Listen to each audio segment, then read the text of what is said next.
Alright. Welcome back to Tuesday Modern. Oh, nice. We got a Baldus and a Comminos here. Alright, so Baldus is playing Affinity, of which I'm happy about. Bill Comminos is back on the Dredge deck, the Loam Dredge. Yes.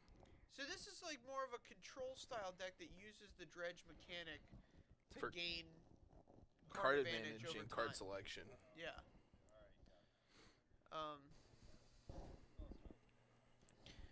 Billy is thumbing through some emblems. Yeah. And speaking of emblems, this deck is emblematic of his playstyle. Yes, it is. He likes to, he's a fan of...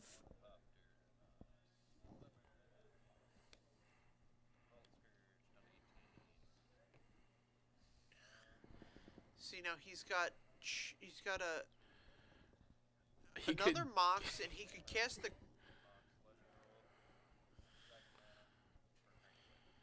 Alright, is that a third Mox in his hand? Yeah, he could just equip it now, but there's no need to. Right. Yep. Oh man, Billy with the fatal push. Oh, is he gonna push? What do you do? Push the Vault Scourge here?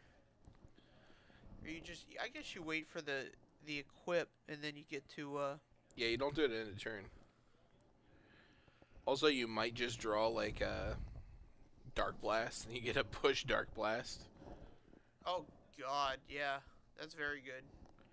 And you get them all, boys. No, yeah, you want to push whatever he equips the cranial plating to.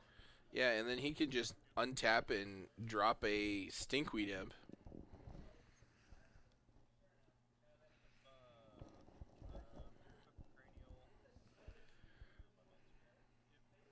Alright. So, Erik has actually made, like, the very tight play here. So, not swinging with Ornithopter. Well, oh, okay. So he almost made the tight play in that he had 2 colored mana available. Yeah. So if he swung with Ornithopter as well, he would have connected with the cranial plating. But that's not what happened. But that's not what happened.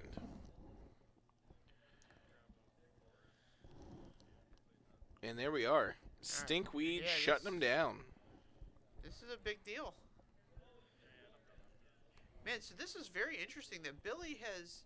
I mean, anytime Affinity has 1 card in hand at the end of turn 1... Yeah. It's typically a very good start. Like, we're talking in the top percentage of starts. Sure. Oh, that's a good follow-up. Oh, yeah, this is very good here. But Billy's really handled this this start from the Affinity deck. Now, the Dredge Champion turns the clock on. Oh, yeah. I think Billy definitely needs to do something here. I don't know that he has, like, main deck board wipes. And as such, he might not have an actual response to this Edge Champion. Well, I personally think he should get this Knight of the Reliquary in play. Mm-hmm. And try start making that a clock. So the Edge Champion's coming across for 6, and Billy's Knight's coming across for just as much.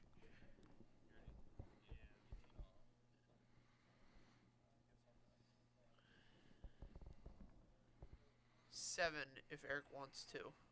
He can get in for 7 unblocked damage here.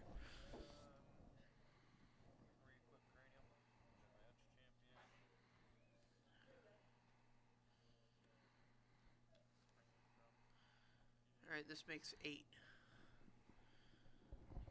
Because he can animate the Blinkmoth Nexus.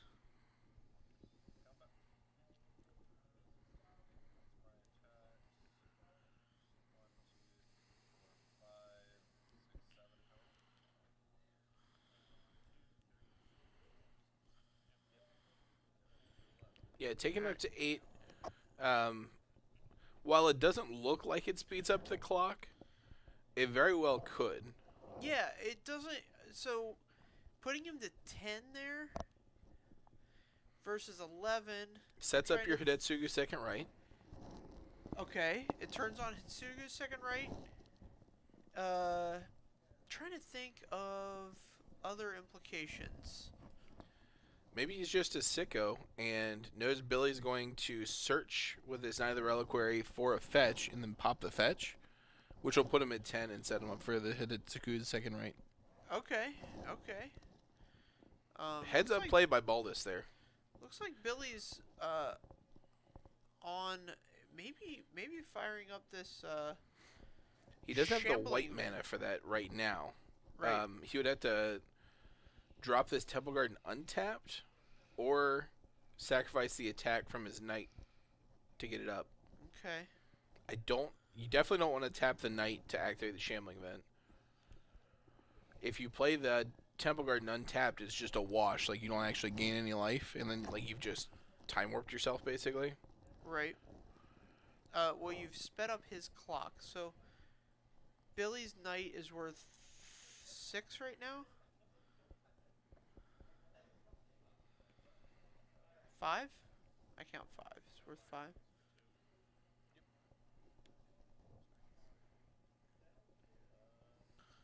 Okay, it's worth 4 apparently. Alright, so the other thing that's happening here with this Conflagrate is we're getting Erik down to a... Oh, that's a good draw. Oh, yeah. It's no longer relevant, but we got him down to a smaller number of artifacts. But with Darksteel Citadel, you're not really going to get that one off the board.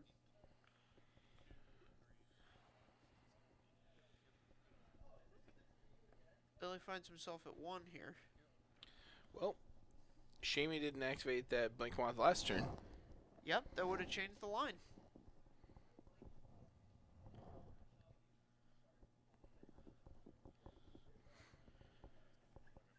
Alright, Billy does not have the answer or the kill, and scoops him up. So we can... Edge Champion going the distance here.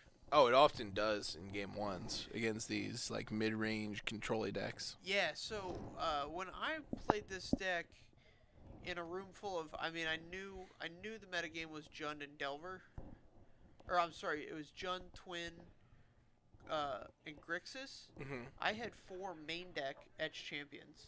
Sure. I went X and 1 on day 1 in that tournament, and then X and 2 on day 2. Pretty solid finish. Yeah, and it was all on the back of these Edge Champions. And in a room like, I don't know what your local metagames are like out there, but the metagame at GameSwap here is very heavy on Jund. I don't think it is tonight. Yeah, a lot of our Jund players are out tonight, but in general, yeah, there's a lot of mid-range, we'll say. Yeah, a lot of mid-rangey decks. It's really become like a mid-range arms race. Somebody told me. Sure. Said, yeah, that's quite the truth. So if Erik showed up with these Edge Champions, I'm happy for him. He did well. Yeah, I don't know if it was a read or just like what he's been running, but either way, it's pretty solid here. Sure.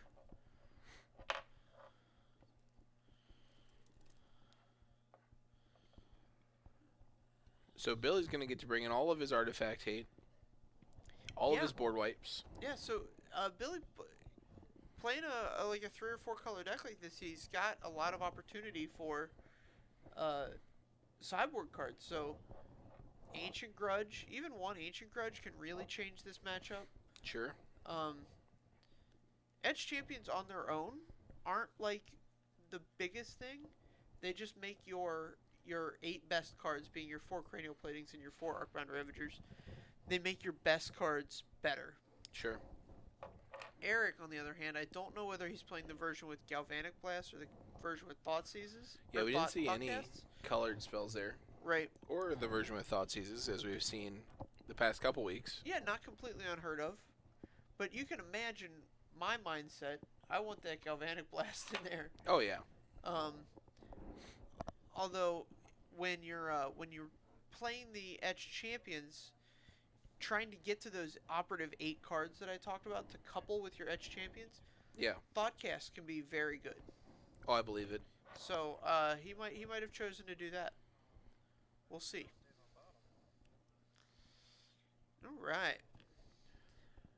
All right. Apologize to you guys. Jake's messing up the stream. We're syncing up some hardware for you. You know, always. Are we syncing up hardware? Is that what's happening? I don't know whether that's the right terminology. Probably not. Oh, see. Throwing this one back, I like that hand a lot. I saw a cranial plating, a Vault Scourge, a Mox Opal, a Springleaf Drum, and then oh, really? lands. Yeah. So yeah, you turn 1, you get to play your Vault Scourge. Turn 2, you get to play and equip your cranial plating. I think. Or might be just turn 1 Springleaf Drum. No, you have to play the Vault Scourge because yeah, you get the Mox Opal. So you play your second land, cranial plating. That plus Mox Opal makes 3 artifacts, and you get to equip and attack for 4 damage there on turn 2. Certainly. I mean, that hand is a little loose against like removal heavy decks or a removal heavy opponent. Well, but 2 of his lands were the man lands. Yeah, I mean that's the thing about the Affinity deck is like you don't have a ton of card advantage, right? But your lands are so important. Like a lot of times your lands can overload your opponent's removal spells. Meaning you have more creatures that way than removal So this is spells. a premium 7 or 5. Ugh. Alright. So he had the... So I think his hand is Steel Overseer, but he also has a Darksteel Citadel. If he would have played, he could have cast the Steel Overseer this turn. Right, and then when you play these man lands, you turn them on, fire up your Steel Overseer, and you get to, incrementally get in for more and more poison damage. Yeah, just one activation from a Steel Overseer is going to make Billy's life much harder. So I don't know why he chose to not play it turn 1, but maybe just missed it. Yeah, sometimes things just slip away. Here comes down your Steel Overseer. Perfect. And this is a turn late, because now Billy can just end of turn Abrupt Decay it. At no tempo loss. So if he would have hit it turn 1, Billy could have Abrupt Decayed it on his turn. On his turn? Correct. So, I mean, it's kind of a push, but... I mean, in this case... You still want to try for the most profitable lines every time. Right. Alright. Alright, here's a Signal Pest. Fire up this Ink Moth. Yeah, so firing a Big Moth isn't ideal there. I want to be able to activate the Blink Moth if... Yeah. I'm just saying instead of the Signal Pest, but... Sure. See, this is another game Billy has some excellent control of. Yeah. Cranial plating doesn't actually matter. Okay, so what he can do with it is he can put it on the Ornithopter, attack in, and take care of 2 of these spirits. Yeah, this is just we're gonna trade the Ink Moth off for a spirit here and a lot of mana and tempo. Oh man, he's gonna sacrifice. This is a loose attack. Yeah, see. Alright. Yep, alright, so we traded off some... That wasn't like the best trade in the world there for him. And it was due to he misread the battle cry there. Alright. Allegedly.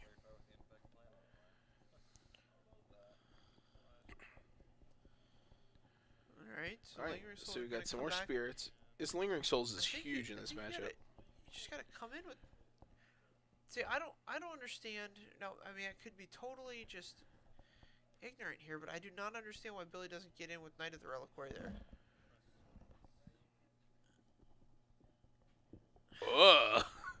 This was an aggressive top deck. Wowee. Yeah, Rest in Peace coming off the top is a big deal.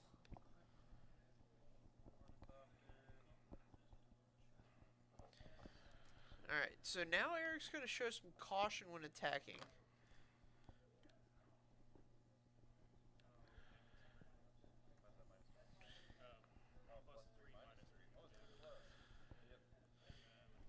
So, Rest in Peace is a good card against these graveyard-based decks. Uh-huh. However, it does shut off your Ravagers. Oh, sure, because the modular is a dies trigger. Right. Yeah, that's not the best. It's actually probably pretty bad. Billy searched for a Raging Ravine, though. So it looks like he's ready to turn the corner here. Yeah.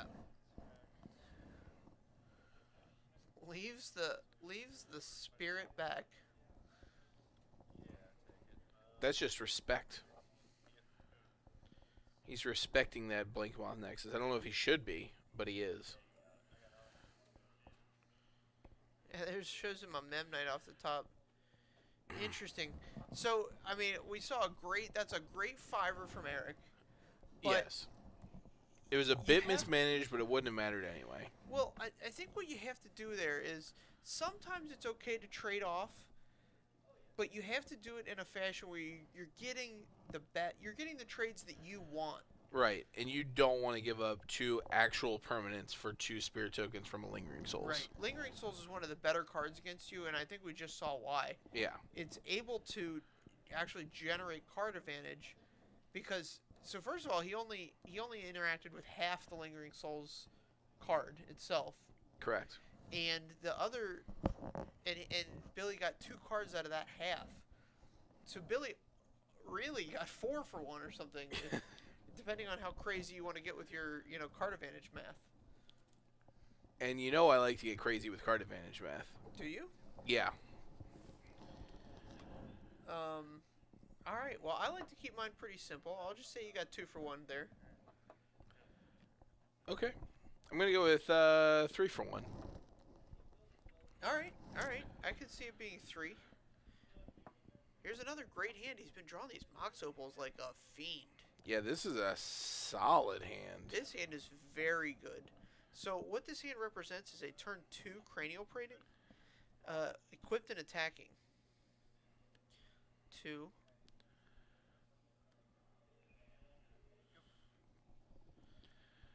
Yeah, these hands have been premium. It'll be very interesting. Billy has the Dark Blast in hand, which is going to do a great job of shutting this hand down. Well, it's really interesting. Erik has a Ravager in hand. Yeah, Ravager's the appropriate response here. Let's see if Erik goes for the cranial plating. Ornithopter's not bad. Ornithopter's a great draw here because it turns your Mox Opal on for free. Okay, Eric's going to go for the cranial plating. Yeah, I think because you drew the Ornithopter that the cranial plating's right here. I disagree. Just because it represents the damage right now.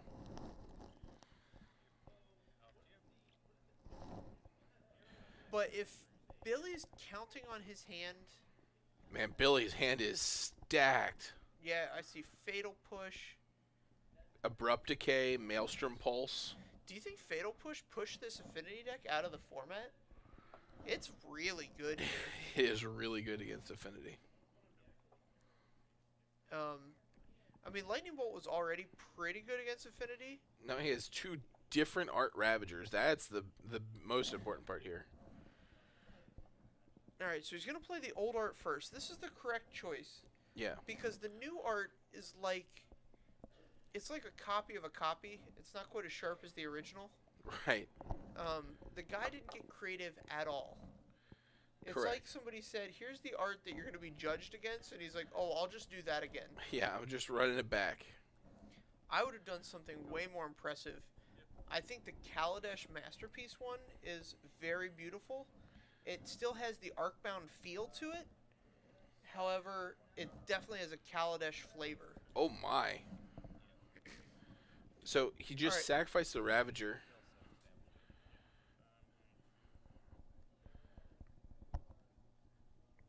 Oh gosh, this isn't gonna end well. So when you get your Ravager dark blasted, what you want to do is you want to sacrifice another artifact to keep it Well, alive. Billy dark blasted the Memnite, Oh, did you dark blast the Memnite? and Erik willingly sacked the Ravager.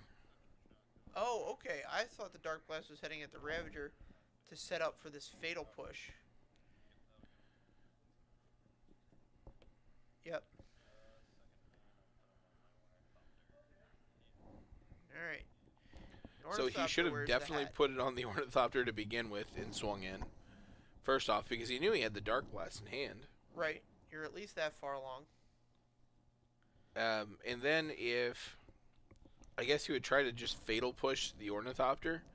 Then you can just sacrifice the Ornithopter to the Ravager. You still deal your 1. But then your Ravager is out of Dark Blast range. It's interesting here that Billy is handling all the creatures instead of... Did you say you saw an Abrupt Decay in his hand? Yeah, I believe there's an Abrupt Decay in hand. He's handling all the creatures instead of just handling the cranial plating. Well, I think he's going to do that now.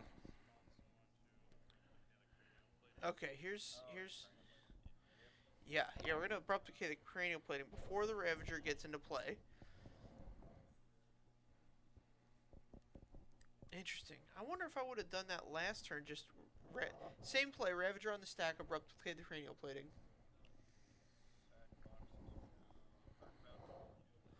Oh, what's going on here? All right, so we're going in on these creatures early. Billy's at... Well, Billy's at 9 now. That's not terrible. No, Billy's... I mean, that's...